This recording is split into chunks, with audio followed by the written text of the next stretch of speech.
All right, ladies and gentlemen, Helius Medical Technologies, Inc. is our next presenter. And it's an exciting medical device company that focuses on emerging technologies that address neurological symptoms caused by disease or trauma. Helius Medical Technologies trades under the ticker symbol HSDT. Please welcome Brian Bapty of Helius Medical Technologies to our stage. Brian?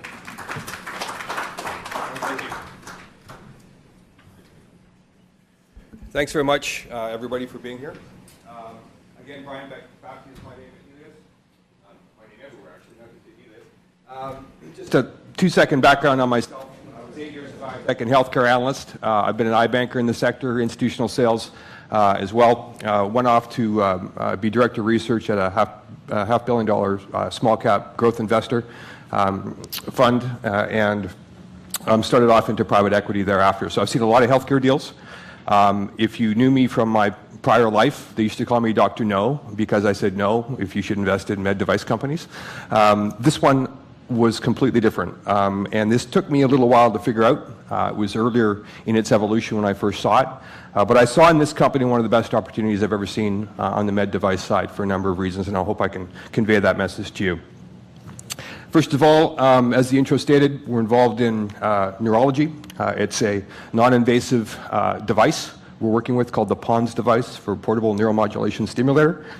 We have a fantastic agreement with the U.S. military, which I'll get into shortly. Currently, we're in 2 clinical studies, one in traumatic brain injury, and the second, we're about to enroll our first patient in MS. We will be in 2 pivotals, first being traumatic brain injury by the end of first quarter 2015, so very shortly. We hope to have this device in the market in about 18 months, which is, as far as med device approval times is considered, that's virtually light speed, which is, again, one of the reasons I really like this opportunity. Just a brief overview. There's 63 million shares out. We're trading around $1.70 right now, so around $170-odd million market cap. I'm going to give you one piece of data on this slide that's important. It's that 4.1 million of private non-dilutive donations. What is that? This company was started, at least the technology was started, in a little lab in Wisconsin. I'll show you the guy who founded that lab and helped pioneer this technology in a moment. But he was using this device to help patients who had no alternative, who had balance disorders, had walking problems, had various issues subsequent to stroke or MS or traumatic brain injury or other indications, and he was getting fantastic results. So that 4.1 million came in from patients saying, I need access to something that can help me. And he said, listen, I can't sell it to you, we're not approved yet, but I can do a study just on you. So we'll do an IND-led study, and we'll try it, and it's working. So that's a pretty big number that came in. There's 200-odd patients who've had this device in those smaller studies or in slightly larger studies, and a lot of that's funded by these patients, and the outcomes have been quite dramatic. So that's an important number to look at. The fellows I work with, Phil Deschamps, President, CEO. He's a heavy ex-Bristol Myers Squibb guy. He was Director of Neurosciences Marketing. He was CEO and President of a company called GSW Worldwide. He is a marketing guy for healthcare and device companies. He is absolutely champion of the business. He's currently in one of our sites, which is in Montreal, and he's one of the only med device CEOs I can probably envision that's had a Monday meeting at the Pentagon. That's the level of the meetings we have and the interaction we have with the U.S. military. We work with Jonathan Sakier, who's our Chief Medical Officer. You might recognize him if you were watching CNN before they brought in Sanjay Gupta. He's a regular, or was a regular on CNN. He's a device pioneer, laparoscopy and other things. He's involved with lots of senior companies. We just added Vice Admiral Ed Straw as a director. And if you look at our scientific advisory board, it's beyond reproach. These devices have to go through a rigorous approval process, and you want to have a very critical scientific advisory board to ensure all the stones are turned before you get in front of the FDA, and all the hard questions that we get from investors have already been asked, and we have answers for them. The science team I referred to before, this is at the University of Wisconsin. Dr. Yuri Danilov is the discoverer of this device. And this is where it gets really interesting. The history of this device, this was actually a really early stage or early version of this device. It was actually a DARPA project. It was being used on Marines who were swimming in sensory deprived environments. So at night, in the dark, can't see anything. These are healthy people, by the way. And if you put them out in the water for 2 hours, you know, or if you're swimming at night, you know people just kind of swim in circles. You don't have any ability to direction find. So it was originally a device tried to help these patients pick a direction to swim. And one of the side effects was a positive effect. He noticed that the Marines who had the device would get out of the sensory deprived environment, they'd have vertigo, they'd have balance problems. If you had the device, you didn't. You had an improvement in your balance. And he had an aha moment, said, well, listen, maybe there's a balance effect that we should be looking at here. And that's when the evolution of this device started. It's called the PONS device, again. This is the new generation, which is going to be in the pivotal studies. We should have this version back and ready for mass production in first quarter. The device we initially work with is this device. The key part of this is an electrode array that sits in your tongue. An electrode array that sits in your tongue, what does that have to do to balance? I'll tell you that story in a minute. Key here is the electrical impulses that hit your tongue aren't the ones that go into your brain. It feels like pop rocks in your tongue, but your tongue, the nerves in your tongue are stimulated, and they're already wired to the right places in your brain. This is, again, where the story gets interesting. So again, what does the tongue have to do with walking and gait and balance and everything else? Well, a few things. First of all, the tongue is innervated with 2 cranial nerves. The trigeminal facial nerves, are quite important nerves. And actually, all cranial nerves are important. If you know anything about the body, cranial nerves, there's like a dozen of them, go right into the lower brain. And the lower brain's an interesting piece of geography from a neurology perspective. You can have problems, you can have damage to your forebrain, your upper brain. You might lose your ability to play chess or appreciate fine art. But if you have damage to your lower brain, you're dead. So this is really core function. This is reptilian brain stuff. When stimulation comes in cranial nerves, which include your eyes and ears, etc., your brain says, aha, this is important, I better listen. If I don't, I'm probably going to die. So it's to do with survival. And the tongue's a unique organ. It's innervated with 2 of these nerves. So it's double important, if you will. And then you get back into developmental biology. What does this tie in with balance? And how is this helping patients with MS and stroke and traumatic brain injury? And you think back to babies. First they do, come out of the womb, they look to suckle. The next 6 months of their life, everything in reach goes right in their mouth. It's telling your brain, learn, feel my environment, understand what's happening. I don't know if you guys have kids or not. If your kid's like 3 years old, you hand him a crayon, okay, go color. What do you see? Kid gets a piece of paper, gets a crayon, tongue's hanging out, moving around. Ask any kid under the age of 10 to go play their Wii or their video game. Tongue's hanging out, moving around. Complex movement. Your brain is being alerted by your tongue to pay attention to complex movement. And this is really unique science. People just sort of ignored the tongue for the longest time. It's great. Wine people love it. It's a very important organ for that perspective. You can lick a stamp, lick an earlobe, roll your tongue. All that's movement that you can do. But I'm up here yapping away and talking, swallowing, drinking, breathing. And I'm not telling my tongue to do that. It's working all on its own. It's highly coordinated. And it lives in a box of sharp teeth. It has to be able to move around and not get bit. I can't choke on water when I drink it, I'll be dead. So it's a very important organ, and it's incredibly spatially aware. So it's wired into the areas of your brain that are involved with proprioception and balance and understanding awareness of where you are physically. And this is quite key, because if you're in those areas of the brain already, when you stimulate those areas of the brain, you can say, brain, aha, pay attention, this is important, get ready to learn. And if you have a problem, you've had a stroke, or you've had a traumatic brain injury, and you've got a gait problem or a balance problem, you go into a physiotherapy that tries to improve that with the device on, and you do that physiotherapy for 20 minutes. That's 20 minutes of your body saying, pay attention, this is important, learn. And this is, I think, the effect we're seeing, and it's quite dramatic when we see it. So what does this have to do with MS and TBI? I'll show you some clinical data. This is a little bit more what you're used to seeing. This is sort of an aha moment. This is 10 patients who were tested. They all had balance issues. Where's balance over here somewhere? They all had balance issues. This is a before and after slide. What they noticed, because they didn't just look at balance, is of the 29 symptoms of these MS patients, essentially all of them improved with the therapy. So not just an aha moment for balance, but your brain is in a position to learn and improve on cognitive function, psychosocial, as well as physical. So that was, again, one of these opportunities that we're seeing, and one of the reasons we're testing this device in a number of other indications. A little bit more clinical data here on MS. This is 20 patients on a sham device as well as an active device, 14 weeks of therapy, statistically significant improvement in balance. And these aren't, it's not the doctor saying, I think he stands up better. This is a device they stand and the computer reads it, so it's very, it's not subjective. So we're seeing some fantastic data, and this is essentially the study we're reproducing right now, and is leading to a pivotal study starting again back end of probably this one will be second quarter next year, the same time as the traumatic brain injury study. Traumatic brain injury. This is just 4 patients. But this is key. This patient's essentially cured. I can't walk and stand before, I can after. This is 5 days of therapy. So these results are dramatic. It doesn't happen like that with everybody. Of course, you've seen some improvements on this side, but you can see some really dramatic results. It's to the point where someone literally, they can barely walk when they go into the study. Within a week, they're running in the park in tears going, I can't believe I got my life back. And that's how dramatic this effect can be. Again, that doesn't happen all the time, but it clearly does happen on occasion. Okay, so this is where it gets interesting with the military. That TBI slide I just showed you is key. The military has 2 million active troops, which is kind of like having a 2 million person football team. 30,000 troops a year end up with a traumatic brain injury. And these aren't active duty. These are active duty, but they're not in war. This is training exercises.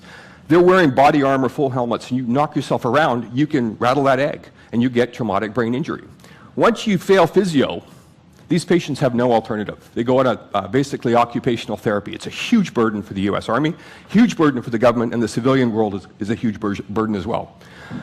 In terms of market opportunity, that's to the tune of around $500 million a year just in the military, another $1.5 million in the VA system, an additional $3 or $4 billion, billion, not million, an additional $3 or $4 billion in the civilian market.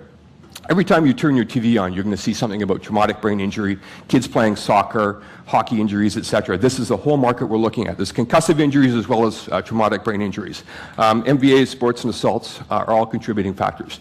This is one of the largest unserved medical need markets there are, and there is no device available. This is the only device in development for this. There hasn't been an advance in this sector or in this disease in 30 years. So a huge unmet medical need. And just to reiterate, for MS, for some of the other indications we're looking at, inclusive of stroke, there isn't really a device that we compete against, which is, again, quite unique. It's a Class 2 device we have, which means it's minimally invasive. It's a do-no-harm device, which is why when I said 18 months to approval, that's achievable, because the FDA gives you a much more abbreviated improvement path. It's a 90-day review, so it's incredibly fast. So I talked about the U.S. military agreement we have. So again, the U.S. Army has a massive cost burden, or the U.S. military has a massive cost burden supporting these troops. They had an issue with that, and early in the development of this company, one of those patients who was in those original studies is a fellow named Montel Williams, who was here last night but couldn't be here this morning. He's also an MS patient, but he's incredibly connected with the U.S. Army, and he's a staunch supporter of the troops. And his outcome was quite dramatic in using the device for treating his MS. And he said, listen, I see troops all the time who've got traumatic brain injury. I need this into our military. So he literally engineered extremely high-end meetings with the government and said, I think we can help these troops. This product is something you should be looking at. And they basically said, yep, you're right. They sent their team of docs off to investigate all the studies we'd done and to audit all the patient files. They sent Booz Allen as an independent firm in to basically say, listen, is this a good opportunity to put some money and invest some dollars to treat traumatic brain injury? They all came back. Booz Allen said, yeah, this is the best thing you can do. The guys who the military sent in after their review said, yep, this all looks promising, let's go ahead. So the military cut a check, well, didn't cut a check, they committed to $18 million in funding for traumatic brain injury, plus an additional $20 million for other indications associated with that, including tinnitus, sleep, PTSD, and pain. So that's about a couple of $1 million per study on that front. This is moving up the military's list of important projects. It's very, very high level, again, to the point where my CEO is at the Pentagon on Monday, pushing this deal even faster. They've in this for about $9 million so far, and they're fully funding that traumatic brain injury study. So let me underline that again. They're fully funding that traumatic brain injury study. So here I am with a multi-billion-dollar market, a device Class 2, quick approval, no competitive landscape in front of me, and the U.S. Army is covering my expensive part of clinical development. That's pretty fun. This is one of the reasons I got excited about this company. I hope I can convey that message. The other thing is that the indications we're in, traumatic brain injury, TBI, as I mentioned, MS, stroke, and other indications where we've seen some improvements, are all unmet medical needs. If you ask anybody in neurology, Maybe about 30% of the drugs you use are effective. The vast majority aren't. There is a little bit of deep brain stimulation work being done, but that's highly invasive needles right into the head. That's not the market we're in. This is minimally invasive. The patient does the therapy or uses the device while they're doing therapy for 20 minutes a day. And with TBI patients, after they've basically walking again, now they're walking. They're cured. MS patients, the disease is progressive. They'll probably use it continuously, and they use it to treat the symptom. So if I have a balance problem, I'll do my therapy to improve balance. If I have an arm movement problem, I'll do my therapy to improve arm movement. Some of the other really neat things about this device, because it does put your brain in a position to start learning and pay attention, there's a lot of indications that we help cognitive function. So the big win up here is things like Alzheimer's, or even just kids. I want to learn how to, I don't know, speak French or something. That's the upside to this device above and beyond what we're doing. So we're focused on a couple of multi-billion-dollar markets. We are quick to approval. We're in two pivotal studies, as I said, starting back end of first quarter, early second quarter next year. We've got a device with no real competition in front of it. Retail for about, we'll wholesale it for around $2,500 a unit, which, in the grand scheme of things, is about the same cost as a treadmill. That little mouthpiece is a razor blade model, so that'll be replaced every 14 odd weeks. So you go back in to see your therapist to make sure you're progressing. The opportunities we're in, again, all of the opportunities in med device markets are multi-billion-dollar opportunities, but I think you'll find that this one is unique in the lack of competition and the ability for us to access that market quickly. So that's used up more time than I wanted already, but any questions? Yeah. Questions from the floor. Please wait for the mic. To the mic. Over and above the VA and the U.S. Army, which were obvious valuable partners for you going forward, what type of thought leaders or institutions have you partnered with on the private side? Institutions the device isn't approved yet, so we won't be selling it through other institutions yet. But Sorry. You will doubtlessly have engaged the thought leaders in TBI, Yep. in all of these indications. Can you mention any of those? Well, because the device is used with physio, we are in talks right now with physio groups, because the physiotherapists, once they lose these patients, i.e. once the patient shows no improvement, they lose that patient. So we have an opportunity to improve their business by 30-odd% instantly with this device. So there's a lot of interest on that front. The physiotherapy world is very fragmented. So there's only a couple of groups who have sort of large bodies of patients. Exactly. So we're looking and talking with some of those groups. We will probably do a reach-out program whereby we'll train physiotherapists and then use the device with them. But the reality is the market opportunities we're looking at are substantial, and this is probably something that'll be of interest to a larger device company, and it'll end up being their problem, not ours. We have time for 2 questions. What's going to be the eventual consumer retail price on this device? We'll sell to the insurers and whatnot at $2,500 a unit. That's the price negotiated with the Army as well. And can we get a hold of this presentation, or is it online? It's online, and the answer is yes. I have copies at the front. I can give you an electronic copy if you want, and I'll be at table 3 for questions. We have time for one more question. Sure. Brian. How is the device inserted? How does it stay in place, and what exactly is it reading? It's simple. It just sits. It's like a lav mic like this. There's a battery on your neck. It's minimal weight. It sits in your mouth when you do your exercise, so you just hold it in with your mouth. It sits on your tongue. Yeah. It's like holding a piece of gum in your mouth. What is it exactly? It doesn't read. It gives you electrical current that stimulates those cranial nerves in your tongue. So the only side effect, you drool like a St. Bernard the first time you use it, and after that, that's it. It feels like Pop Rocks on your tongue for 20 minutes.